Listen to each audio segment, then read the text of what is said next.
Welcome back to another roundtable with Retail Wire. Today's topic is social commerce and live shopping. We're going to talk about what's working, what's not working, and we've got a variety of perspectives here in the room with us. I'll let them introduce themselves, but the topics of the day are going to range from influencer marketing to live shopping. Is there still headroom for more UGC content, or is that just saturated? We're going to find out what's working, and we'll even talk a little bit about AI. Of course, we have to talk about AI. So we'll go around the room. I'll just start from Ramit on the top left, and just say a little bit about who you are and what you do in the retail space, so we know your perspective on it. Yeah, you picked on AI as the topic, so yeah, that's what I essentially represent. So I'm Romit Bhatia. I'm with IBM, and then in the industry, I support our retail clients in scaling their data and AI projects, operations, initiatives, and things like that. So that's essentially my background. Today's discussion, I will try to add flavor around what's happening within the influencer world, essentially with respect to AI. How is AI going to help? What are the challenges? We'll talk about all those things. Nice, thank you. How about Amazing. you, Boren? I'm up next. Boren, my background's in retail and e-commerce, worked in the space now for 10 years, both for corporates and startups. Currently building a platform called France. We're analyzing live shopping content, primarily on TikTok, actually. Social commerce at the moment is booming. There's opportunities in the Western markets. I've been chasing Chase, no pun intended, for a long while now in terms of actually speaking about social commerce on this platform. So super excited to dig into the details, in particular around how live commerce is shaping the opportunities, the challenges, and also like from an AI perspective, what opportunities we see as well. Nice. Elijah? I'll go around a circle. Awesome. Sounds good. Hey guys, I am Elijah Gasabo, the co-founder of Vidova. We are essentially a UGC and influencer platform. I've been doing social media for probably about 5 years now. It's been a while. Started off just kind of in the TikTok world, affiliate world, and picked up from there. And now I'm in the UGC and influencer space. We're just basically helping brands scale their content for retail purposes or D2C purposes. And I'm excited to talk about this. I've been waiting to do something about social commerce. So yeah, that's me. Nice. Michael? Yep. Hey guys, my name is Michael Zakor. I'm the founder and CEO of 5 New Digital. We're a complete digital enablement and digital commerce consultancy. We work with global brands, retailers, CPGs, and manufacturers on all aspects of online, offline integration, the new retail model, unified commerce, and perhaps as it germane to this conversation, what we call immersive commerce, and where immersive commerce meets social commerce. And, just a quick background, I was on campus in Shenzhen the day Alibaba launched Taobao Live in 2016. I've literally been involved in social commerce since the very first day. Wow. We got a good room of people, and so it'll be a good conversation. I will lightly moderate just to kind of keep the conversation going, but once the ball gets rolling, I think there's enough experiences in the room that I think the ball will just keep rolling. But what I like to start out with is what problems you're seeing in the market, because that's kind of where a lot of the solutions emerge from. I think there are a lot of solutions that just, we have a solution, but what's the problem? What's the pain point? What are retailers and brands struggling with? What are the things that keep them up at night? And if they're raising their hand to talk to you guys for solutions, what are they saying? So anyone can jump in and start, and we'll just kind of pop around if anyone has. I mean, the number one, everybody I talk to, the problem is the same. The incredible inflation we've seen in cost of consumer acquisition over the last 5 years, right? and then the complexity and cost of logistics, right? And so those are the real margin monsters of retail and digital commerce, right? What does it cost to get the consumer in the door? What does it cost to keep them? And how do you get good logistics, right? And so those margin monsters have been eating away at the brand and retail model. What social commerce and immersive commerce does, and what it does well, is it lowers your blended CAC and increases everything else you want increased, right? So your traffic, your conversions, your AOV, and your LTV, right? It's not even an argument at this point. I have reams and reams of documents that will show you how we lower CAC and raise all the right KPIs through social commerce. So I think that's the problem that most retailers and brands are trying to solve, is how to make margin. And social commerce is a great solution.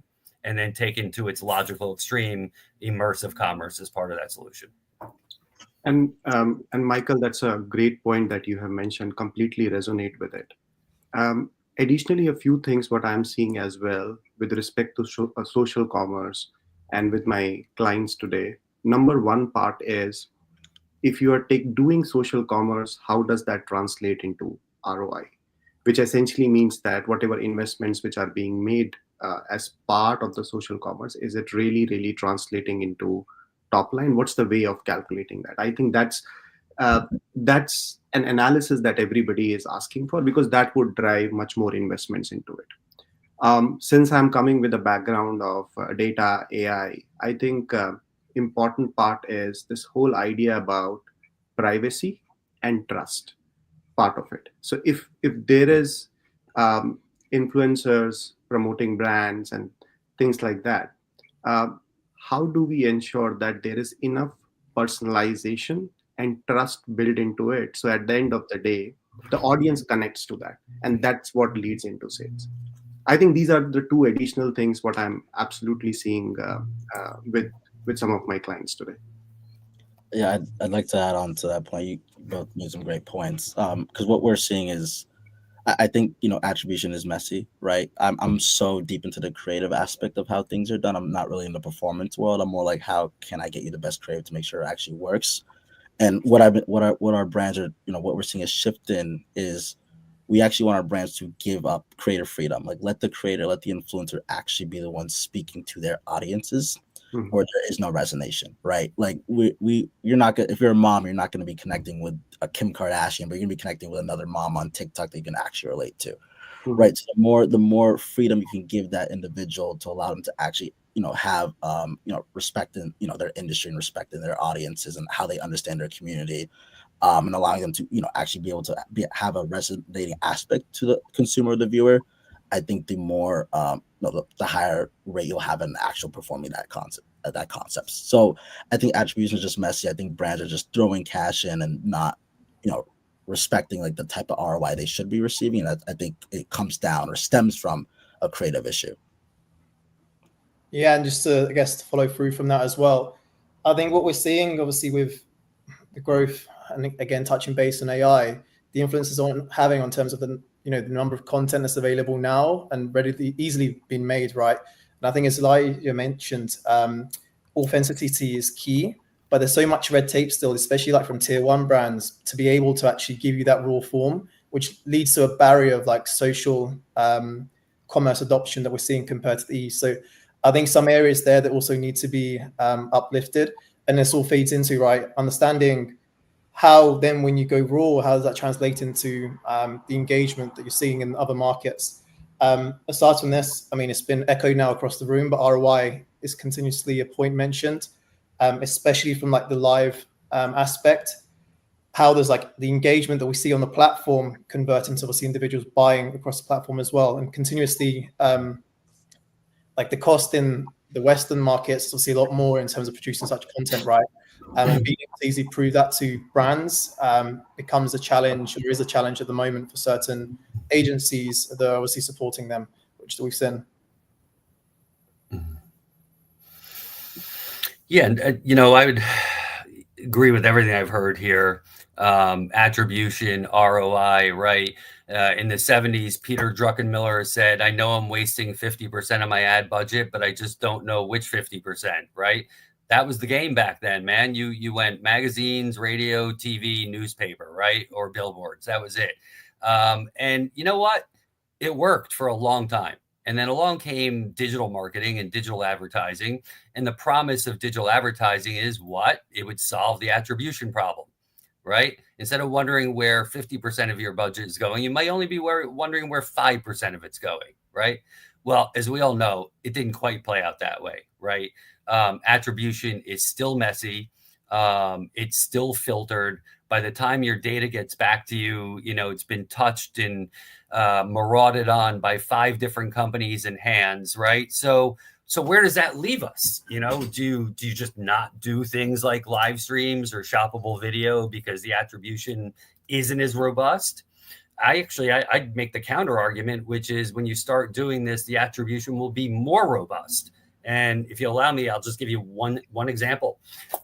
2 years ago, we were hired by a very well-known ladies fashion luxury house in New York City to implement an immersive commerce program for them. One simple tactic. I'll give you one tactic. We did a 2-hour live stream from their flagship store downtown Manhattan. We broadcast to the US and China. We had 35,000 people at peak.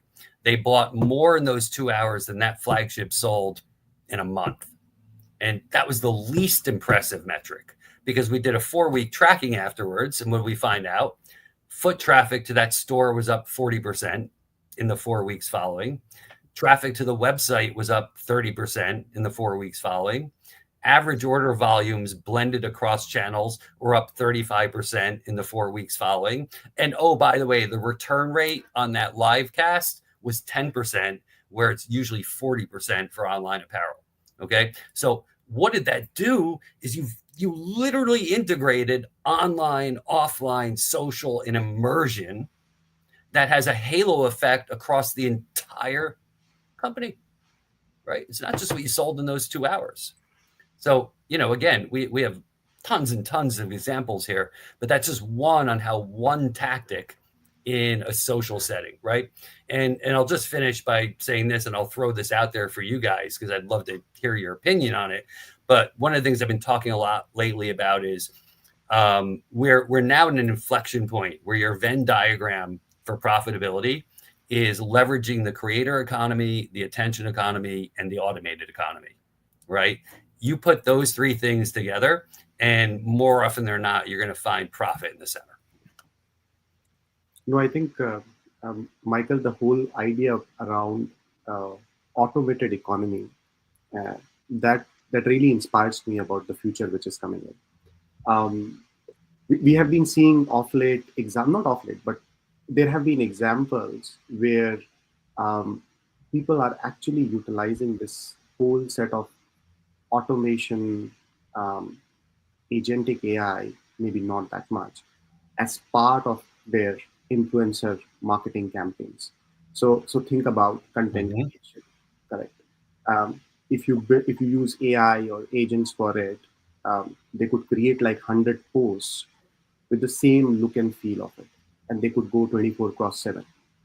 That's the world that we are gonna get in future as part of the social commerce. You could really ensure that where you want to put your brand very, very clearly within that window itself, which means that the brand would be there, the placement would be there, and it could easily tell you, like, every time as the post increases, how did it help you in terms of your ROI, in terms of KPIs that you are tracking. That's the world that we are going in.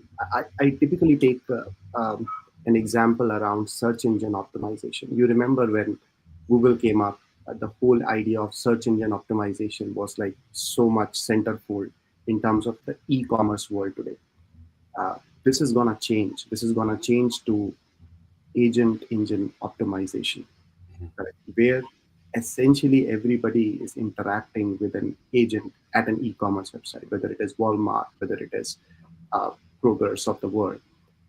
There's an agent with whom you would be interacting. So how does social commerce be ready for an interaction like this?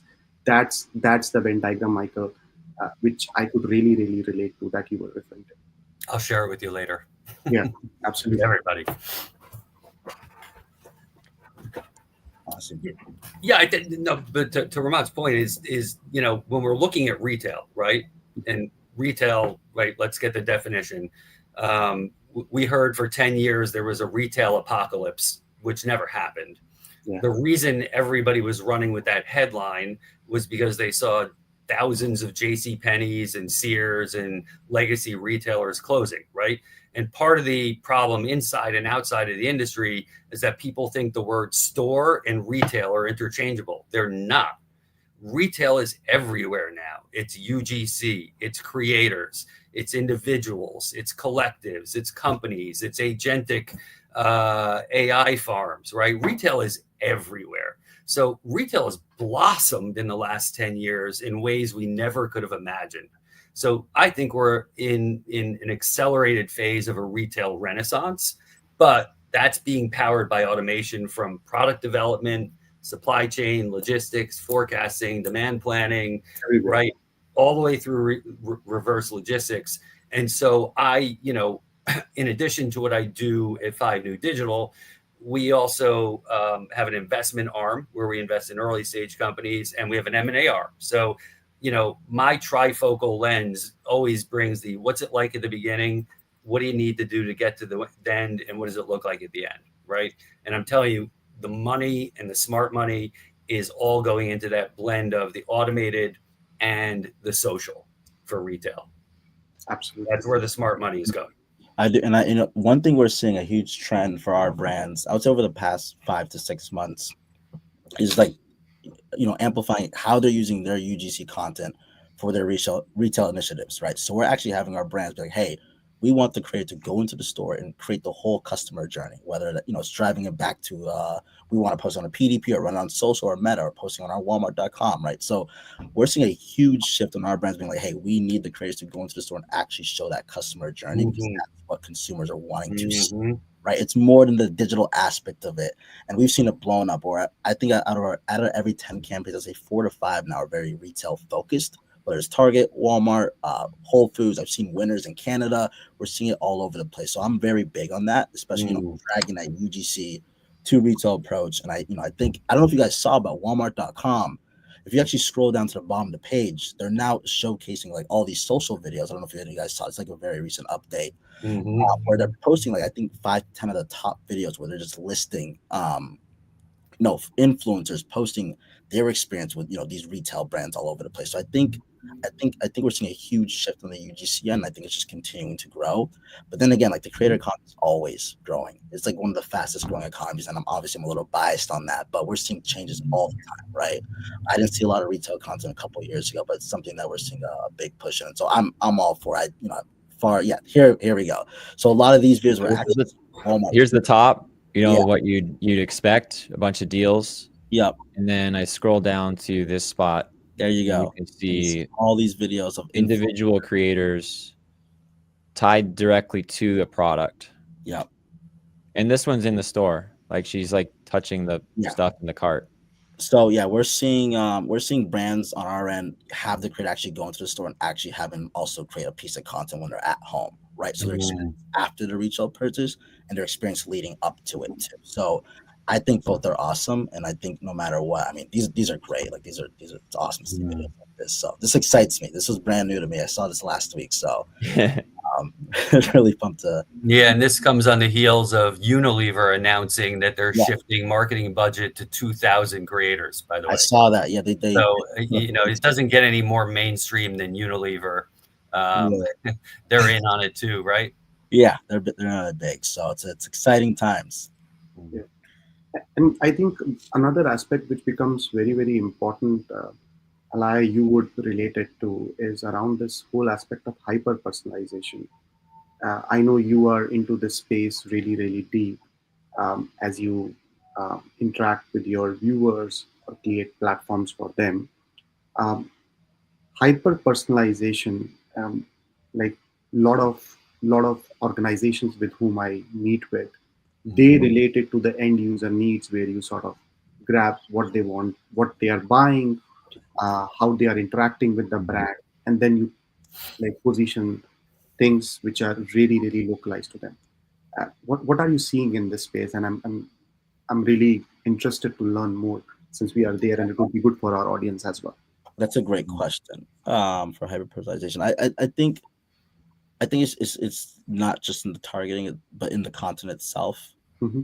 I think brands, especially now, they need to get out that headspace of like we only need to push one creative. I think there needs to be multiple angles.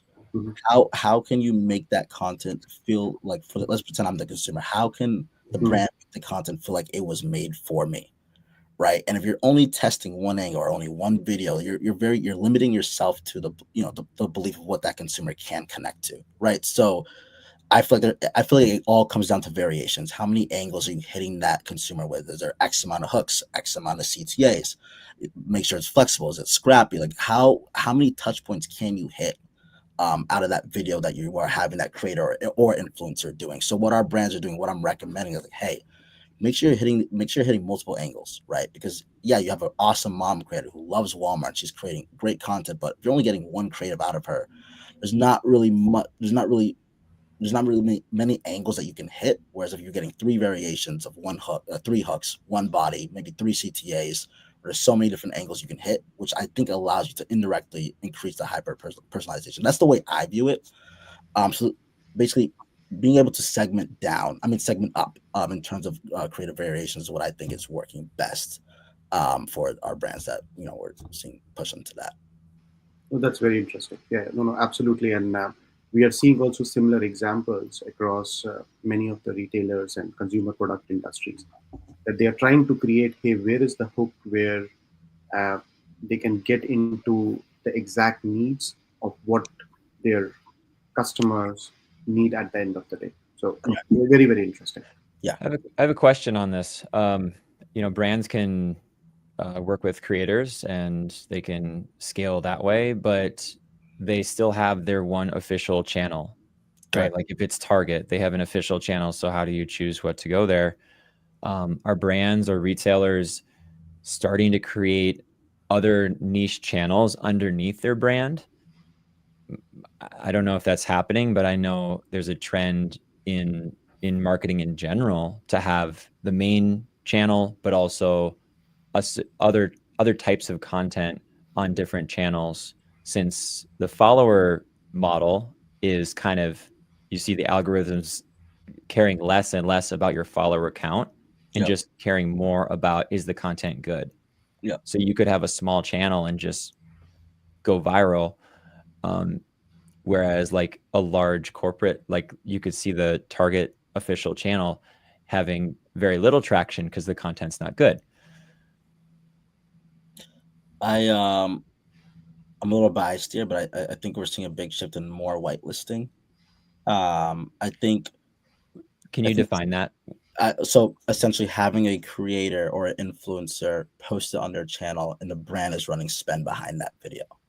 Okay. Right. So when a consumer is viewing that video, it's not like Target is, it's weird to use as Target is targeting me. It's more like, that influencer, Jana is targeting me with Target, right? Or maybe Target's not even in the background of that too. So I think we're seeing a lot of brands now doing more whitelisting to allow themselves to kind of multiply in terms of channel usage, right? Because if you're just posting it on your Target channel, only running the ad through your Target channel, I think it's worth getting it out there on the actual creator's channel as well. I think whitelisting is the short answer. I think it's the best way to really put it. And what we're seeing with our brands do is like they're doing social, they're doing PDPs, they're putting the content emails, they're putting on their website, they're using this content everywhere, and they have different objectives depending on the content, right? So when we're doing the briefing and the strategy, depending on where we want this content to go, or maybe it's a universal piece of content, because there's different ways I go about strategy, right? We have universal and maybe platform specific, right? So maybe this one is meant for TikTok. Is it meant for organic, or is it meant for organic ad version of TikTok, right? Or this was meant for Meta. There's different types of, outputs that you go about when you're creating this type of content. But one thing I'm seeing for our brands doing is just whitelisting, just running it through that creator's channel, because they're able to connect with their viewers plus more because the brand is putting spend behind it. So I think that's a great channel method, if that answers your question. Yeah, I mean, to chip into this as well, like platforms like TikTok, I think this underpins the reason why we're seeing whitelisting. it's because Gen Z and millennials, right, demand real experiences. I think Elijah has obviously mentioned this already. There's a stat that says like 80% of this demographics actually really rely on genuine experiences and insights. So that's where the nano influencer comes into play, who have trusted communities to obviously utilize. Hence why whitelisting now, you can see retail brands really doubling down on this as a channel. And we're seeing it across, various brands, and particularly in beauty actually is one of the leading categories where you see it more so. But instead of having, now individuals where they'd go to the brand, their actually affinity is with that creator who represent the brand, but authentically. And I think that's what's key at the moment. And that's what we're seeing across the space from our side as well. And it's so, I believe it's so underused. I feel like a lot of brands aren't doing it enough. Like I feel like every brand should be whitelisting with the creators they're working with. We've seen more of a shift in it in the past 6 months than we have when we've been around for however long we've been around for. So I think running it through the creators handle instead of the brands, the trust is just there. It just feels more native, right? And I think that allows it to have a higher performing chance. And we've been able to test this too. So we've seen it on our end, and I think we're shifting more towards whitelisting favorite ads than we are towards brand running it on their channel and their channel only. But it's always good to run on all channels. Like don't get me wrong on that. So, do you think partly though the barrier is the point I mentioned beforehand, right? The strict brand guidelines and sometimes that rawness or authenticity that you actually want to see in this content to get a perspective, and obviously the community to really trust in what you're, putting forward is actually real. Is one of the main reason why the adoption from your side you're not seeing as much in whitelisting? Yes, I would say so. So I actually built a guide out, and I'm like, hey, in this guide, I noted this in the guide. I was like, hey, we recommend you to give the creator a light brief. And what a light brief is like, hey, here's the information about our platform, about our company. Here are our competitors. Here's what we would like to see in the content. Here's some video examples. Here's our do's and don'ts.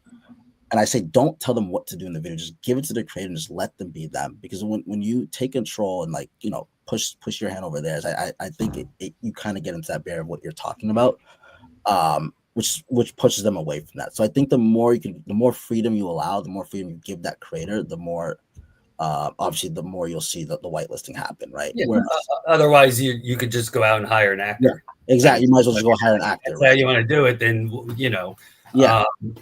It's when you look at all the different types of video, we with our clients, I mean, it's a given from day one that we're going to spread your content across all channels and cross use and cross post, and that's just a no-brainer to me. That why would you limit yourself? And you're bringing creators in to be creators. It's actually in the word. They're creating something. So if you want to get a producer and a script and a director and dress the set, fine, do that. That's called a commercial. Yeah. So I totally agree. And I think doing that strategy first and then seeing what performs, then the brand can double down. So we, for example, we hired 20 creators, 10 of the concepts did really well. Let's double down on those 10 and actually create light briefs tailored towards those. And pick apart from those creators and pick apart from new ones who can follow that or at least match that demographic or what's working. So I think that's what we're seeing work, and that's kind of how we do strategy, and it's been doing pretty well. So yeah, I would. And Alaya, I also feel that creators are becoming very data savvy. Like our creators are also sort of not just looking into the campaign performance or the channel performance, but they are essentially deep diving into areas around when their posts go live, at what time of the day, what content they are choosing, how that content resonates with the audience. They are sort of collecting all these different touch points at multiple different levels, and then sort of using that to really decide what's the best way or best form to engage with the audience. Correct. So that's why if there are multiple forums where they interact with their viewers, absolutely very, very data driven exercise. We have been seeing areas around our influencers who are actually, like, in an automated manner managing the micro influencers across the social platforms. We have seen that the data that is getting collected, it is being used to create personalized pitches.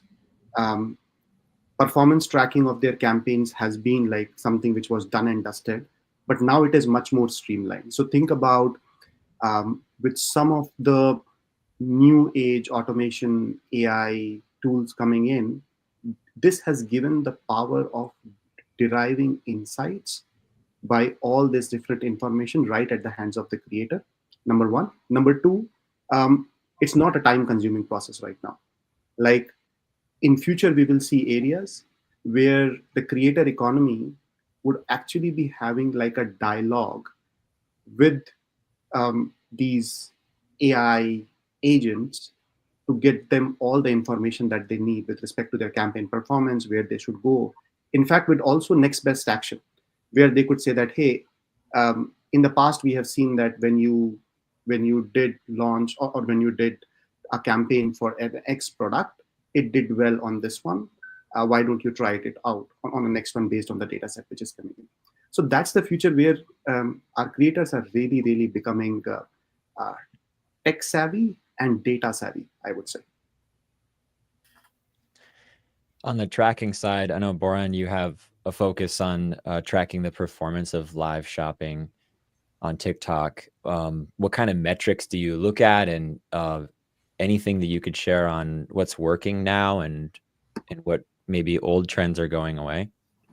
Yeah, I mean, the first point actually is like what's actually converting. I'll start from there. And a platform like live shopping, right, it gives the individual exposure in terms of like frictionless engagement. You know, Michael mentioned he was one of the early pioneers in the space in 2016 with Taobao. Fortunately, I was a year later in 2017 in China, and I got to experience it as well firsthand.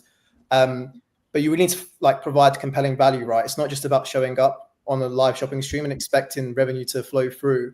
And I think this is where sometimes some brands go wrong. I give a UK lens, for example, what we're seeing across the platform. Year-on-year growth at the moment has been about 64% of live shopping content so far. And there's been like a 93% sales increase as well. It's also been noted that TikTok's now the fourth largest beauty retailer here in the UK.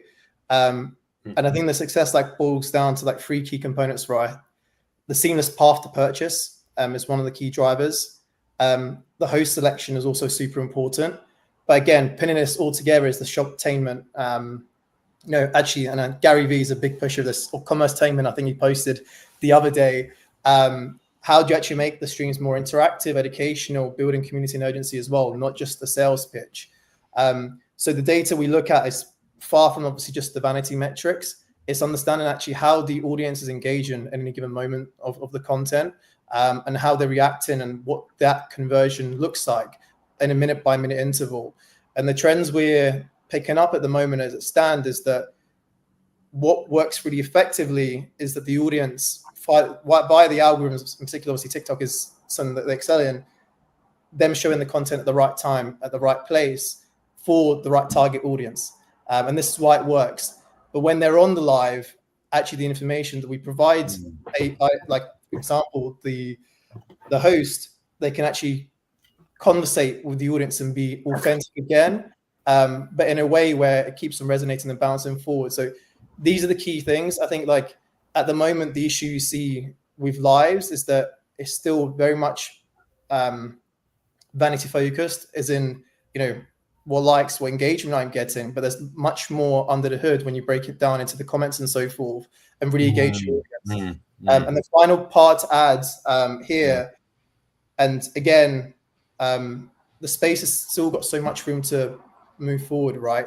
At the moment, across TikTok, we see it being about 15% of overall revenue generation for TikTok Shop. This obviously is increasing year on year.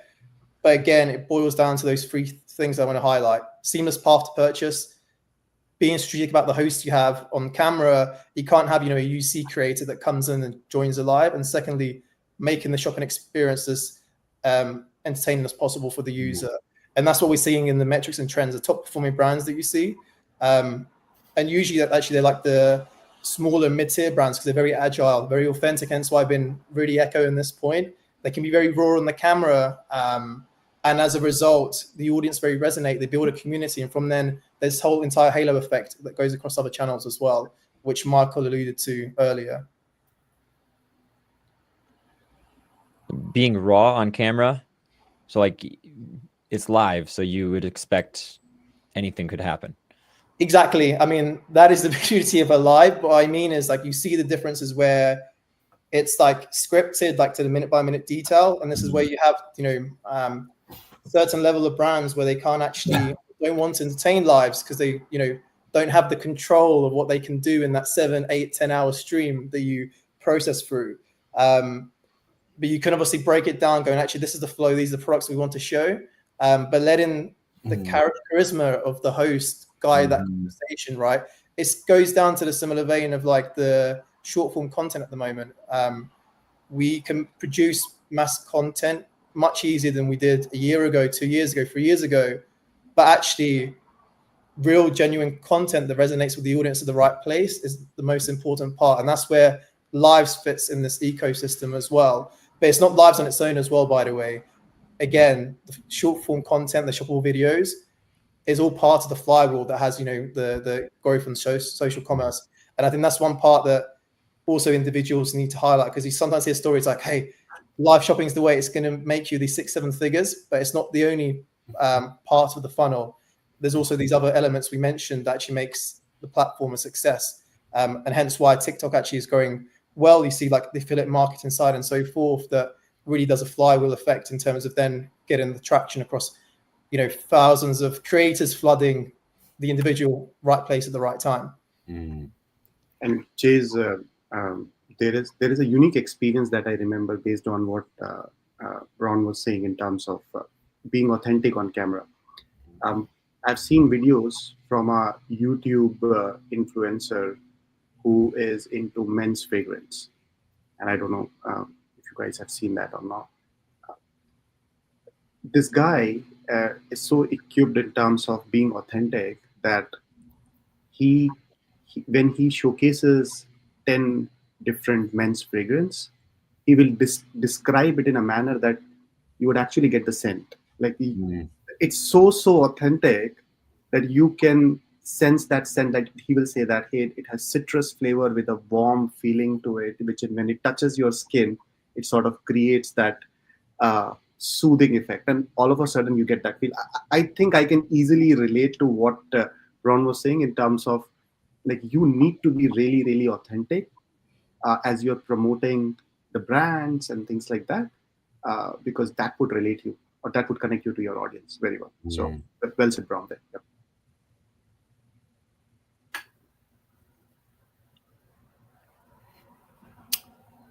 So, I mean, what's interesting about that too is, right, when we think about social commerce, I think it applies as much offline as it does online. And I know that seems like a kind of a weird thing to say, but it's all, what are we all tracking back to, right? We're tracking back to the consumer experience. That's what this comes down to, right?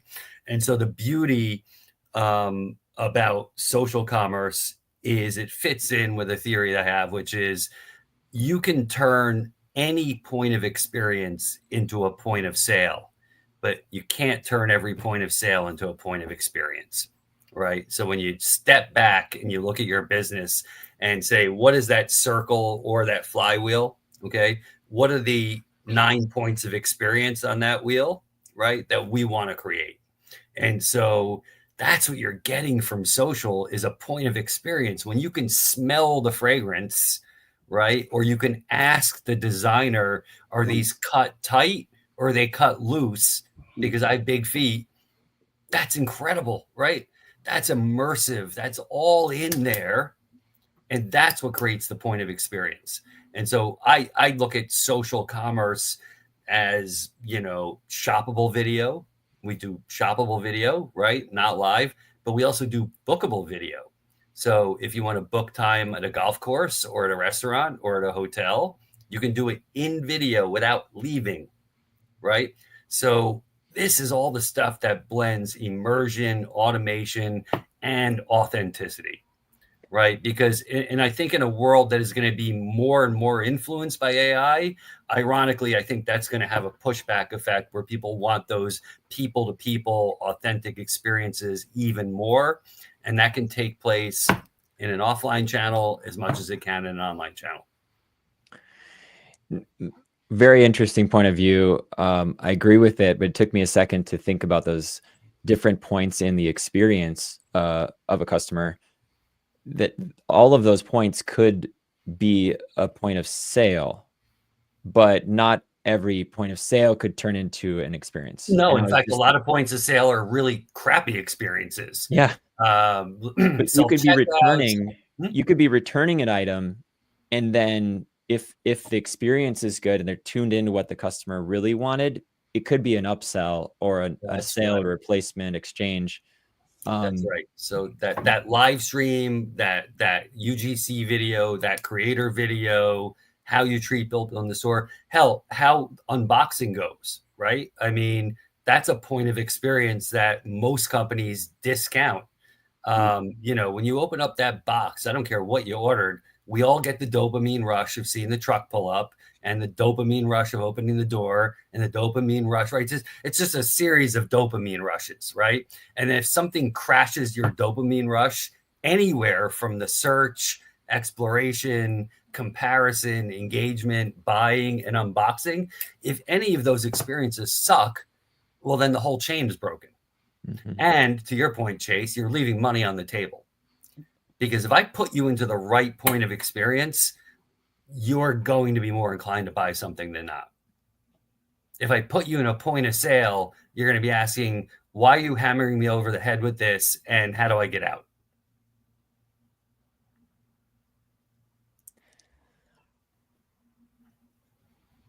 And I've stunned the room into silence.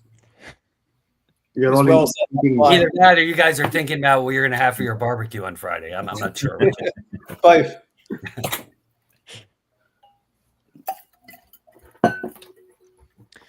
Like, you know, this is an outside idea, but we use the live experience or the live shopping as, I think mostly it's seen as a marketing, right? Like you're getting exposure and then there's a shoppable aspect where you can purchase. Do you think it will evolve into the other aspects in the customer journey, like even returns? And I mean, loyalty, there's community building, but even returns, like returns is kind of a chatbot type of experience right now.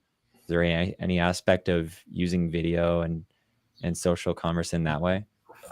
Real quick, I'll answer with a simple, we work with all of our clients on what is first their immersive commerce strategy, right? How do you create a fully immersive experience online and offline, and then connect those two for a single immersive experience, right?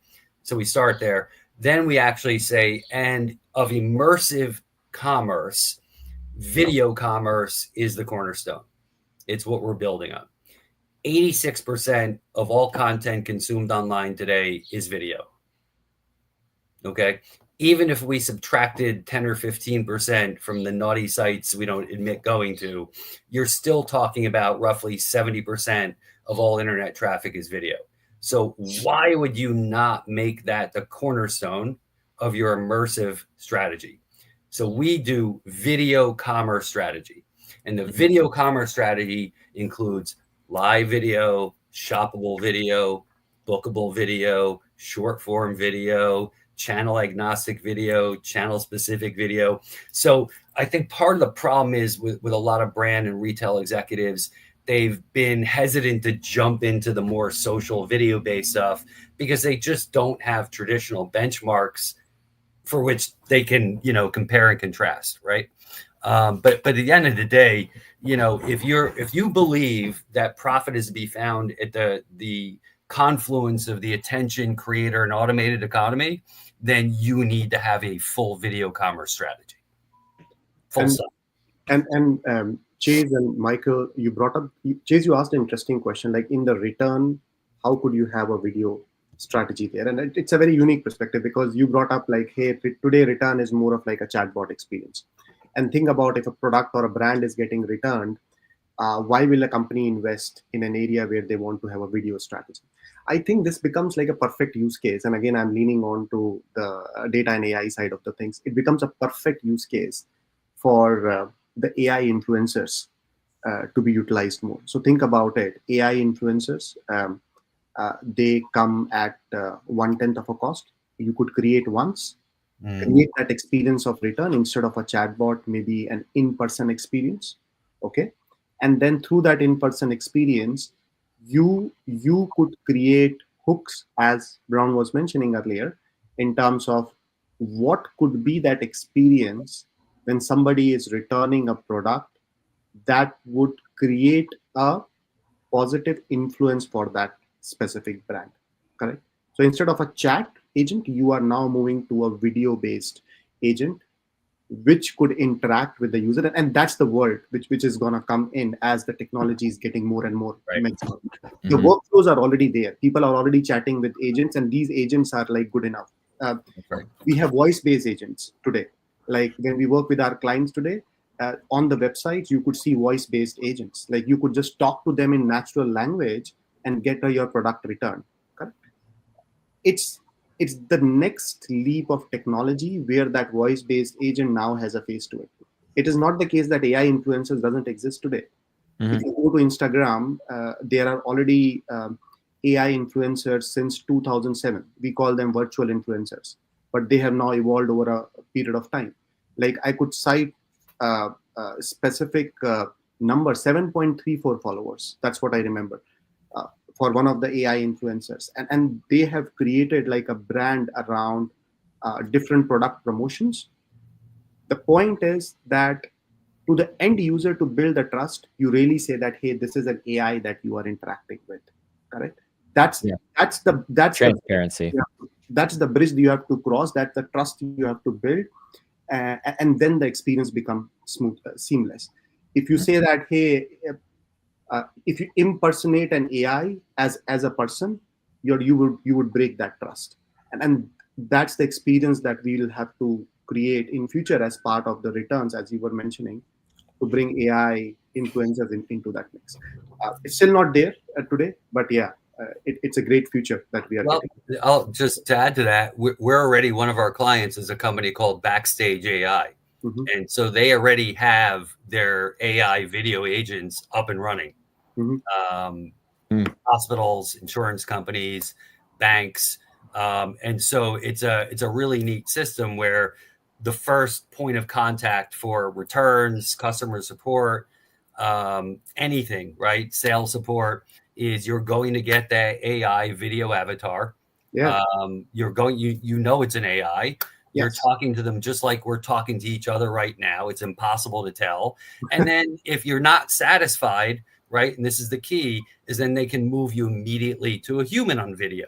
So they go AI agent on video, human on video, or chat if you want to, right? So you have that cascade effect of choices, but that's already happening out there right now, right? Exactly. Yeah. That's a point of experience.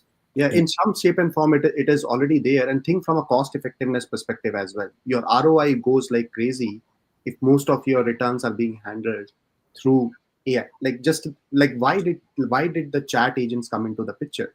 Because they come at maybe 1/10 of cost in terms of a person being there. So the ROI would go really, really high with these type of interventions. So Michael, yeah. Just to chip into this as well, see, video is key, but I think the backbone actually is meeting where the consumer is super important, right? Using the technologies, as in, like, right now, I'm on this call. I wanted to say if I was making a return, right, I can't speak to an agent or see a video, but I can message them for convenience, obviously, of double tasking. But then maybe I'm walking later, so I can't text. Actually, I want to actually call someone. So actually having a multi-touch approach, given where the individual consumer is at any point, I think it's going to be where AI goes, right? It could be video, it could be, audio, or it could be text as well. And again, it's just improving, as Michael said earlier, the user experience across the board. Yeah, I agree. And like the AI talk is so interesting because we always have people asking like, what are your thoughts on AI influencers? Because we're all about like creators, right? And honestly, I think if it's done the right way, like things will go really well. I think I think it's not there yet, AI influencers in general, but I think the potential is going to be massive. Mhm. To the point where it might look like exactly how I'm talking to you guys right now. I don't know. We'll have to see. Google VO3. I don't know if you guys have seen that, but VO3, yeah. VO3. I just had a client actually ask about that. It's like, hey, what is this? Like, how are people doing this? And I didn't know. I stayed up all night actually researching this stuff because it was so interesting to me to see like how you can just create a prompt and just have a video just done like that. Yeah, Right. I did it So, yesterday. for anyone who doesn't know, it can generate like an 8-second video. And I think you can do 3 videos a day. But I think there's a way you can get unlimited usage through their API. But I spoke earlier with somebody today about AI influencers, and one thing we were actually speaking about was generations. I'm Gen Z. I'm on the younger end, I would assume here, and we grew up on social media. Like social media is our thing. I think like the creator economy is like we're the ones that are going to be the ones backboning and amplifying it, right? I think Gen Alpha is the one she notices it's the one that's growing on AI, right? So maybe like 5 to 7 years from now, maybe this is what they're only used to. This is what they're experiencing. They're going to know AI better than all of us, right? Because they're already growing up on it. They're seeing all these videos, right? So, I mean, as long as that trust is not being broken, I think the potential is just there, right? And to back your point, like, yeah, the costs are going to be, they're going to be down, right? But if trust is broken, what happens to the cost? Like, yes, you're getting a tenth of it at this cost with AI, but it's revenue going down, right? Because consumers are not trusting your brand anymore, right? As long as you're not breaking that trust, I think it's powerful. But I think as soon as you break that barrier, right? Because I don't know where we'll be in 5 to 7 years with AI on content. I don't know if brands are going to be labeling it. I don't know if every brand's going to have their own AI like influencer that they're just known for on TikTok. I don't really know what's going to happen, but I do know if trust is broken, I think it's going to be very dangerous for brands. So as long as the label, as long as people know, I think it's awesome. And yeah, I'm just ready to see how it continues to expand. So we'll see how that goes. Yeah, and allied trust is a critical area, and as you see, there are a lot of investments which are already being made today in terms of building guardrails, saying that hey, these are the areas within which uh, an AI influencer can work through. The guardrails could be like if you're promoting a brand specifically, these are the things that you should focus on. These are the things that you should not focus on. And these things could be brought in as part of when you're setting up the tech stack, setting up the technology for it. So trust is a critical area. Um, as people continue to evolve, they are building those guardrails around it so that the agent or the AI influencers don't go outside of that guardrail with the human in a loop. You mentioned a great point about Gen Alpha. Uh, at this point of time, they are already living and breathing AI as their day-to-day task. Correct? Like every workflow, they are first thinking, how can I use a Chat GPT or a Claude or a Google Gemini to do it? That's the first thing that they are thinking. Absolutely. Correct? And think about it, when this generation get into the social commerce or interacting with the influencers, they already would have something in mind that at the end of the day they are interacting with somebody who is using AI for it. So it's always human in the loop guardrails, what we have been seeing with our clients to build trust and be ready for this next gen to come in. So we have a few minutes left, and this might actually be a good wrap-up question. Someone from our team submitted a question. What aspect of the creator economy do you predict will have the most impact on retail brands by the end of 2025? Creator economy is kind of an overlapping umbrella term, and we're talking about social commerce and live shopping. But And what do marketing. you all think of where it will have the most impact? Anyone want to go first? I can go first. I think in my perspective, from the lens that I'm seeing with all my clients today, what I'm seeing in the industry in terms of the content creation part of it, there is a heavy automation which is coming in future as part of this creator economy. So the Venn diagram that Michael mentioned, it sort of has resonated with me so well that I'm sort of like focusing on that automation part of it, and that's the biggest area. That's the biggest area which we'll see an influence coming in 2025. It could be creating content, creating automated videos. The technology is right there for the creator economy. That's fine.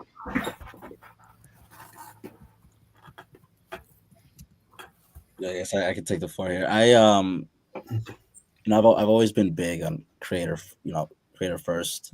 And when I got into the industry, influencers was a very heavy aspect that brands were using, and they're still using it, right? It just has to be done the right way. And quick note to brands that are watching, I truly believe if you're picking the right influencer, like make sure you really read their comments. I think that's the best way to really see if you're working with great influencers, like what are people saying about them? Because those are typically their fans. If you're not seeing engagement, if you're not getting that community vibe, just move on to the next influencer. But I think we're moving towards a more like paid media partner-ish area. Like I think brands are focused more on just performance. Like forget the following count. That's not the biggest metric here. And I think we should have, got rid of that metric a while ago. But I think it's always performance first now. Like what are creators doing? How can we, focus on performance only on that aspect, the whitelisting, UGC, PDPs, wherever the content is going, like focus on performance first, not follower first. That's like the big shift I'm seeing on my end. And I think, my prediction is creators are just going to, I feel like they're going to have so many different nicknames, but I think performance creators is going to be like the biggest thing that we kind of, go by, at least how we view them. We may not call them that. They'll probably always be called creators or UGC creators or whatever you want to call them. But I think they're going to be more involved in just the content creation piece, right? I think it's going to be more than creative. And I hope to see that, right? Because I think it will really help these teams and these brands. Like, hey, creator A, creator B, creator C, they were researching about this brand and they saw this about that brand. Like there's more aspects that are going to be going into it than just the creative aspect. So I'm excited to see that towards the end of the year. Yeah, and I think to add to this as well, I think from a creator side, it's not just the influence they have on brands that they're advocating, but actually creator founders creating their own brands. We've already seen a rise of different creators with brands that are now being acquired for billions, right, across the board.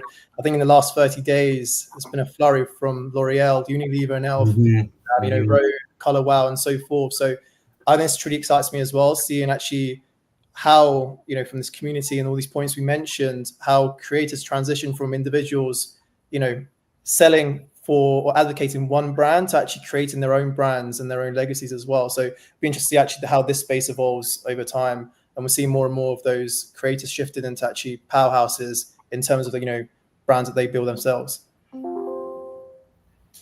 May 1 million Mr. Beasts flourish in the future, right? Let's get 100 million Mr. Beasts up and running.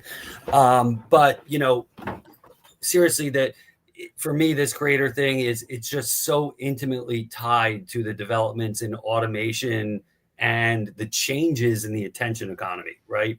The way we're treating privacy, data, and now you throw in AI and cross-border rules and regs and compliance, right? I think it's just part of the creator economy is part of a bigger, longer term shift in retail and commerce, period. That it's just not even a debate anymore, that this is an important part of your marketing and sales mix. I think one question I have on my mind going forward is how relevant is the funnel model going to be in a few years, right? So the sales and marketing funnel, top of funnel, bottom of funnel, we all know it. I felt a few years ago like it wasn't speaking to the times, and I did some research on it. I thought those funnel models were a result of the Mad Men era on Madison Avenue. Don Draper, advertising gets scientific. It turns out those funnel models were made in the 1880s. So it's 2025, and we're still thinking about top of funnel, the bottom funnel, the way they thought in 1880. It resonates a little bit, but I don't think as much as it used to. So the question I have is, how do creators and influencers and automation collapse the funnel? When my 15-year-old son comes to me and says, Dad, I want you to buy me a perpetual motion machine, my first question is, what the hell is a perpetual motion machine? And it turns out it's those little desk toys, dink, dink, and it just keeps going, right? I said, why do you want one of those? He said, I just watched one of the guys on TikTok. He put one on his desk. He put his camera on it for 10 hours overnight and made $150. I was hitting buy button within 6 seconds. So tell me what path did my son and I take to purchase from top to bottom of the funnel in that moment? So interesting times ahead. Yes, great. Thank you all for being here. We'd love to have you on another one. Yeah, this has been great. Thanks, Awesome. Chase. Thank you, man. Thank Great to have you all. Everybody. Thank you so much. Good meeting everyone. Bye. Of course. See ya.